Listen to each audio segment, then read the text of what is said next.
This is Figa. She's a 16-year-old miniature schnauzer, and she's here today because she has been turned away from previous groomers due to her behavior.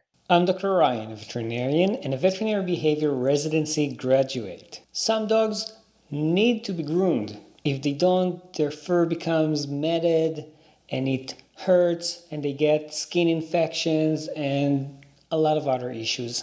The fact that grooming is important and the fact that some dogs are afraid so they can become aggressive to the groomer doesn't mean that the groomer can do whatever he or she wants to do. In this video, I'm going to show you how a dog shouldn't be groomed and how a dog should be groomed.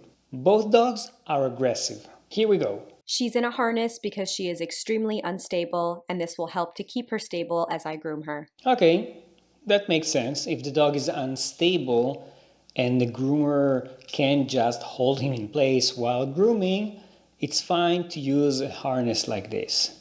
But it looks like this dog is not in the harness just because he's unstable.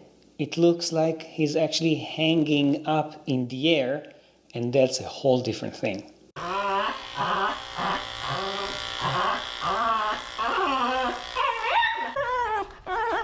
Figa is too old to be sedated. She's on pain medication. She recently suffered a stroke causing serious mobility issues. Okay, technically it might happen. It's not the same in dogs as it is in people, but yes, you can have some kind of a stroke-like condition that will make the dog very weak, or will make them circle, or will prevent them from walking normally. But this dog is whining like crazy, so it does mean that she's not enjoying it. And I understand not enjoying it, but there's a big difference between not enjoying it and suffering, especially if the dog already suffered a stroke. I don't have the medical history of this dog, but saying that the dog is too old to be sedated is nonsense. Age by itself doesn't tell us if a dog can or can't be sedated. Many old dogs will be sedated, even after situations like this, and especially if the dog is so fearful and so aggressive and is a danger to other people and to herself in this case. There are safe sedatives that can be given even to old dogs, but you don't really need to sedate the dog. You need to reduce the anxiety, and that's a whole different story. So not giving her anti-anxiety or anti-stress medications just because she's old or just because she had a stroke, that's not a good excuse. Look at this. She's hanging in the air. I mean, wow. It's so sad. This is definitely not because she's unstable. You can't hang the dog in the air and expect him to feel comfortable. You need the dog to be touching his legs on the ground. It doesn't mean that this is going to be the solution in this specific case, but it will definitely reduce the fear that this dog is suffering from. Think about it. Think about you dealing with something that really frightens you, and the way that we make you deal with it is by basically preventing you from doing anything. For example, hanging you in the air in a room full of snakes.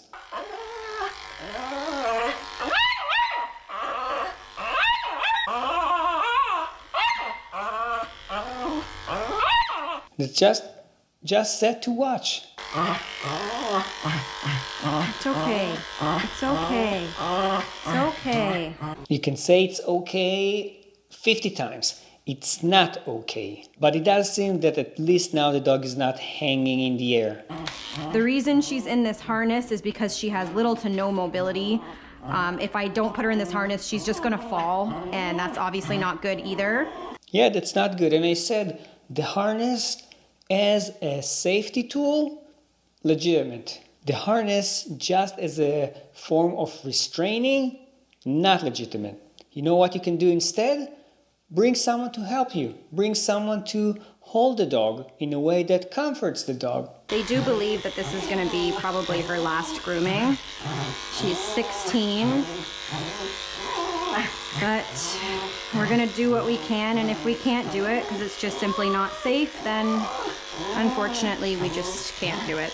I saw dogs like this live to be even 18 and 19 and 20 years old. From the little that I can see, this dog is not in a great shape, especially if she did already have something like a stroke. And yes, this might be her last grooming ever. This is not an excuse to make her suffer. I did speak to the previous groomer who felt that if I used this harness, which she didn't have, that I might be able to get it done. So that's why I decided to give it a shot. But I can understand that this dog is very, very, very stressed. Oh. She understands that the dog is very, very, very stressed. So why did you hang the dog in the air? Why do you continue insisting on grooming her even though she's whining and barking and trying to bite you? And no, it's not safe. A dog that's very sick to begin with is at a higher risk of suffering from another stroke or from a heart condition or from anything else that might kill the dog there and then, which might be even more dangerous than the risk they will take by giving her some anti-anxiety medications. I know. You're old, and getting old is no fun for anybody. Yeah, I definitely agree with that. My back. It's okay. I know that this looks really stressful, but a dog cannot live in this condition comfortably. It needs to be done. She's way too old to be sedated, being that she's 16. That would just be more dangerous. So if we can make her quality of life for the remainder of the time that she has better, that's what we're going to do. If I feel that at any point this dog might get seriously injured, then I will stop. With all due respect, and I do respect groomers, I do respect dog trainers, I do respect all those people that work in pet stores, and I even respect the clients and customers and dog owners and pet caretakers. I respect them all. But you're not a veterinarian. You don't have the tools to decide if it's dangerous and if this dog might actually suffer some trauma, physical or emotional, by continuing to insist on grooming her this way. And again, the fact that she's old, that's not the reason not to get some anti-anxiety medications or sedation if it's needed. I really think it's sad that they're saying that this is her last grooming ever and they're making her feel so stressed and maybe putting her in unneeded risk. Let's see how it should be done. All right, so this little guy is on some meds because he is not really all that sweet. He's on some meds not because he's not sweet, just because he's not sweet to you. He's anxious, he's fearful, he might not like being touched. The matted fur can actually catch the skin underneath and cause infections and pain. But it's a good start. This dog was medicated. Please pause and read. We will be grooming a matted dog who is uneasy, aggressive. The dog is medicated by the owner from their vet prior to grooming. That's important. The groomer is not allowed to give any medical treatment to the dog, especially something like this that requires a veterinarian that knows the dog and did blood work and make sure that everything is safe. The vet is the one that prescribes the right medication for the dog. Now, just so you know, there are different kinds of medications. There are different doses. So sometimes the vet might prescribe something and you go to the groomer and it's not enough. Then stop. Don't insist. Stop, go back to the vet, say that wasn't enough, and rethink the dose, rethink the medications, maybe a combination, maybe even a sedated grooming. And the most important sentence here is we groom with patience, coaching, and praises. I have a cone for him. I have one of the muzzles. We're gonna see what works for him. We are not hooked up by the neck. We're hooked up a seatbelt. I actually treated several dogs that were actually hung by this leash that was around their neck because they fell off the table at the groomers. So good that she has those safeties and good that she knows that it shouldn't go around the neck. You see the difference between this dog and the other one? No whining. Woo! That was close. Yes, the fact that the dog is on anti-anxiety medications doesn't mean that you can do whatever you want to do. So that is why it's actually also smart to have this cone around the dog's neck or a muzzle, and better to use a basket muzzle so the dog can pant, especially in a situation like that, which is stressful, and he's probably gonna pant. That makes it a lot safer for the groomer, which in turn makes it safer for the dog as well. Thank you, Emmy. That'll hold him in place. You see, she took my advice. She is using someone else to help her instead of just hanging the dog in the air. You got this. You can lay down. That's fine with me. I'm going to go really, really quick, okay? That's good. She's laying down.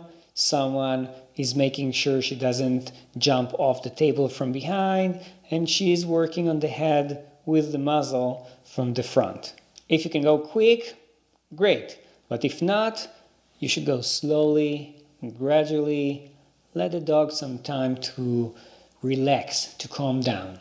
And again, if he can't, you might need to change something. You might even need to reschedule it. There are actually resources for groomers that teach them how to do things in a force-free and a fear-free way. I'll put a link to one of those things down below. It's not an affiliate link. It's just for you to learn if you want to learn. So I'm not making any money with this recommendation, so I don't have any hidden motives or anything like that. No, the first trainer has a crazy amount of followers, of subscribers, of people that really love the way that she does things. And she actually has a lot of other videos of her grooming dogs, and I must say that they're not a lot better than the video that you just saw.